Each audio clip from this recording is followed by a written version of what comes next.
I have your attention, please? Good evening. You're listening to Straight Talk with Dean and Mark. We thank you for tuning in and hope you enjoy another exciting episode of our show.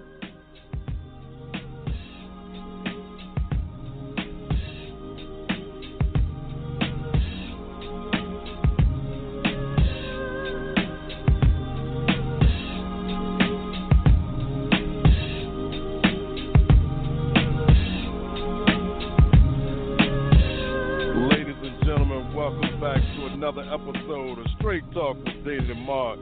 It's Six-Man Dean Geronimo, and as always, from NJ to NC, I'm in the studio with my right-hand man, Mark Lee. So, Mark, why don't you rewind and tell them what you did last time?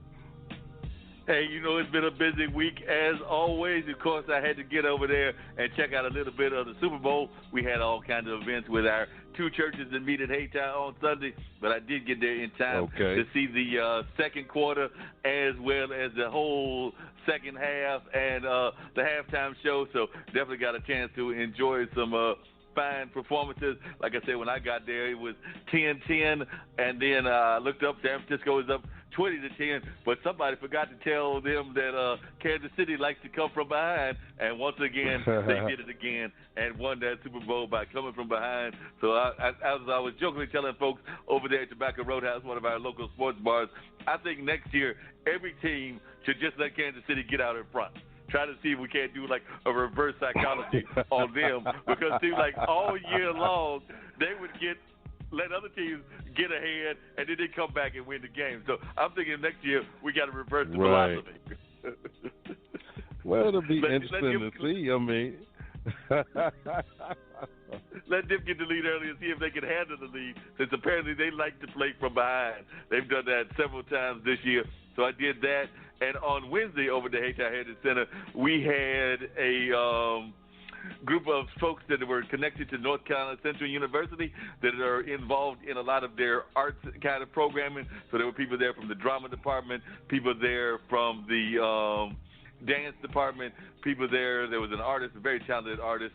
I mean, I was just amazed by his artwork. And then there was some vocalists that were just rocking your, able to really rock you out and things of that nature. So that was just a great performance. Got to see those fine performances at Central. You know, they got a strong reputation in all four of those departments, and all of those folks represented quite well. The drama folks were actually doing a little bit of a excerpt or kind of a reenactment of what would have been involved if Best of Enemies, which we know is a movie based on Ann Atwater and her friendship with a Klansman here in Durham, what would have been going on if they had dialogue with Dr. King. So there was actually some kind of recreation of historical moments and how that kind of exchange would have gone if those had been in the same time frame.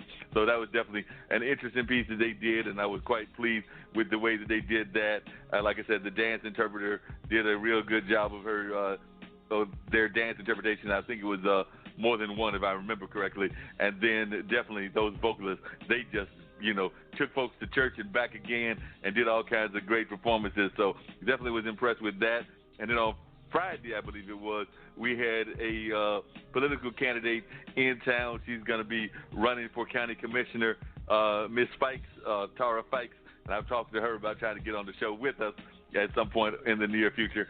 But she was having a kickoff event or trying to get her folks mobilized and things of that nature. She knows that she's in an uphill fight because, as we've talked about on this show several times, Durham is very much of a town of political PACs and things of that nature, and she did not get the endorsement of any one of the big three.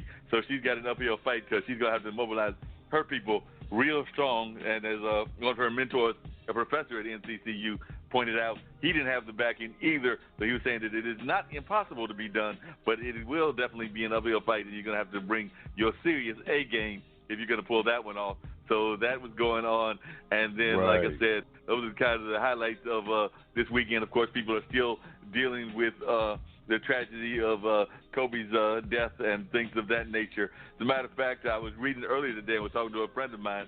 Apparently, there was in the halftime show some subtle references to Kobe that apparently people missed. And I'm not going to lie, I missed them too until I read the article and they were explaining that that's what that was all about. Because apparently this was a Jay-Z production in terms of having J-Lo as well as Shakira and Bad Bunny, and I forget the other gentleman's name. So definitely a very strong Latin kind of flavor to the Super Bowl halftime show that was going on this particular weekend on yesterday. But apparently at some point, one of those symbols was in the colors of the Los Angeles Lakers. So apparently that was one of the cues that was supposed to be a tribute to Kobe. And then there was another one where I think J-Lo brought her one of her daughters out to sing a song that dealt with that. And apparently there were also some references to some of the situations with migrants. Apparently that's what that whole cage thing was all about. And there might have been some symbolism going on with the Puerto Rican flag. That's right, because I did find out that J-Lo is a supporter of Puerto Rican statehood. So apparently her coming out in the Puerto Rican flag on one side and the American flag on another was her way of saying that that's what she's all about. I know there's mothers that would just like, to leave the U.S. all alone and just be strictly independent as an independent country. But I think that she's on the side of statehood. So apparently those were some of the subtle references that people have caught and have commented on. As always, I watched the commercials. Some of them I was definitely enjoying and finding to be quite hilarious. A couple of other ones had me scratching my head going like, I don't know that I get it. But, that's why they create these commercials, hoping that we'll get them. And sometimes we do, sometimes we don't. So I'm not going to lie, there were a couple of them commercials that I was scratching my head about. I'm sure you were scratching your heads on a couple of them as well. I'm still not too pleased, and I know some folks are saying that, that to put in equalizing the plight that we go through as minorities to those of animals was not cool of PETA in the first place.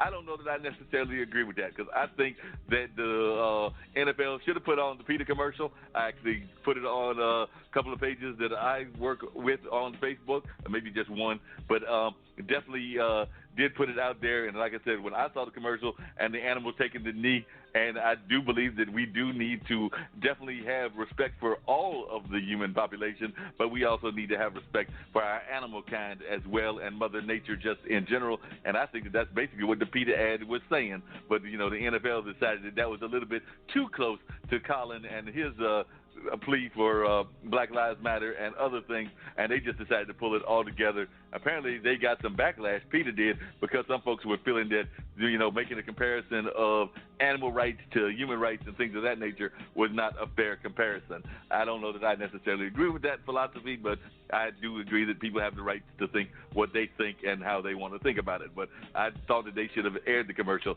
At least that's what I thought. And like I said, when I saw the ad and saw the fox and, the fish and some others taking a knee, I thought that, hey, sometimes we do neglect our animal brethren. And I don't think that they were saying, don't eat us, because we know that it's part of the, food chain and things of that nature. But I do think that we do have to respect the ways that we handle Mother Nature. Even if we're going to go out there and hunt and do certain animals for food, I still think that we have to have respect for the whole food chain and for just Mother Nature in general. I think that's why we're in kind of trouble that we are now. I mean, it's February the 3rd, and it's 70 degrees here in North Carolina.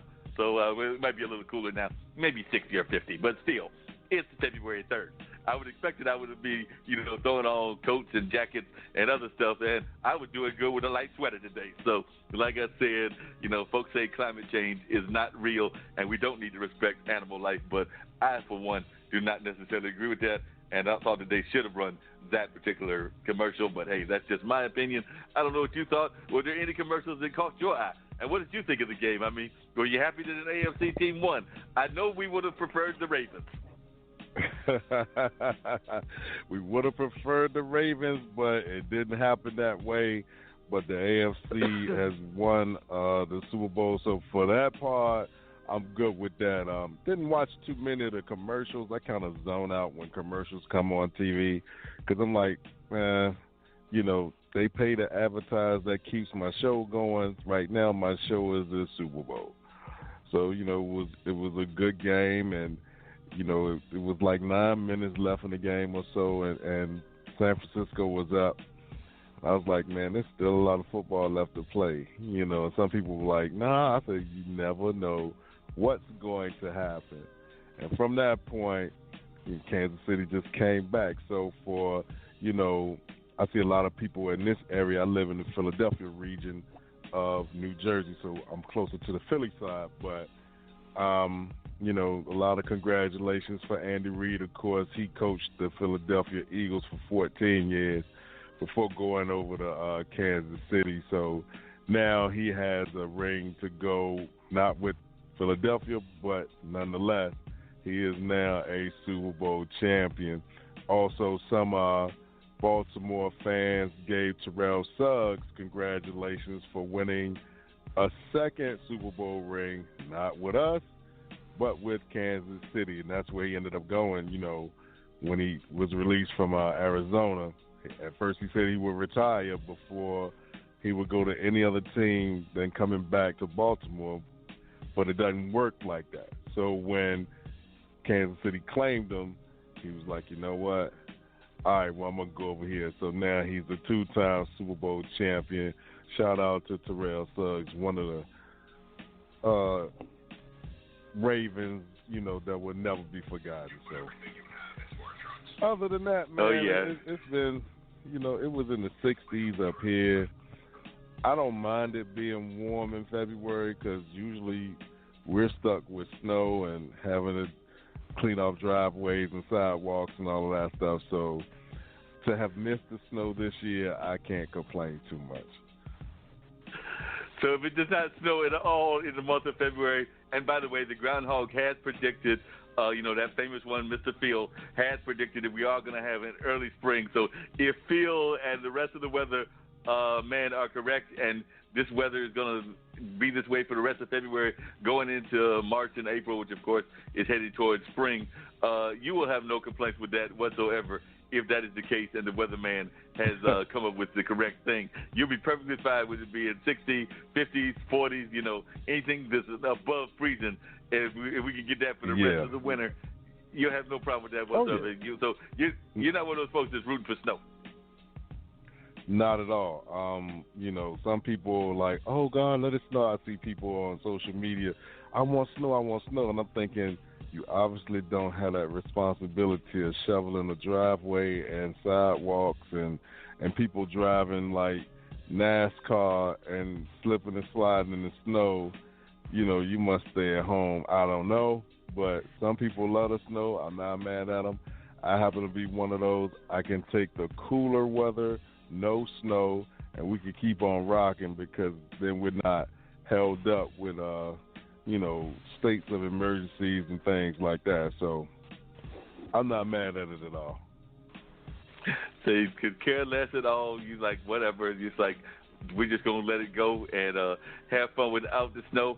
And by the way, I understand that one of the Super Bowl commercials, we retired a character. That's right. Mr. Peanut has gone off to better days, and but apparently Baby Nut came back. But Mr. Peanut has gone off to better days, and that was one of the commercials that was out there. Of course, there were commercials for high-tech things out there like Google, and of course there was the Cheetos popcorn commercial and things of that nature. And there are definitely some interesting commercials, like I said, out there as part of the Super Bowl. Did you catch the halftime show, and what did you think of the halftime show? I did, and it was a good show. Like, people critique the hell out of anything, but to me, to perform on that stage in front of all of those people and to have a decent show, and you had not one but two artists who are, better known, and for them to come together and have that show together, it was awesome, man. That's my thought. I'm not getting into that, oh, well, it should have been this or it should have been that. First of all, everybody that's complaining would never get on that stage. They won't even get the opportunity to perform at that level. So, you can sit at home and say what should be and what is, but at some point we got to learn to appreciate things that if it's decided to be that way, then so be it. If you don't like it, then go do something else during the halftime show. But obviously, even in the middle of your critique and your complaining, they got your ass to watch it. So that was the biggest thing. That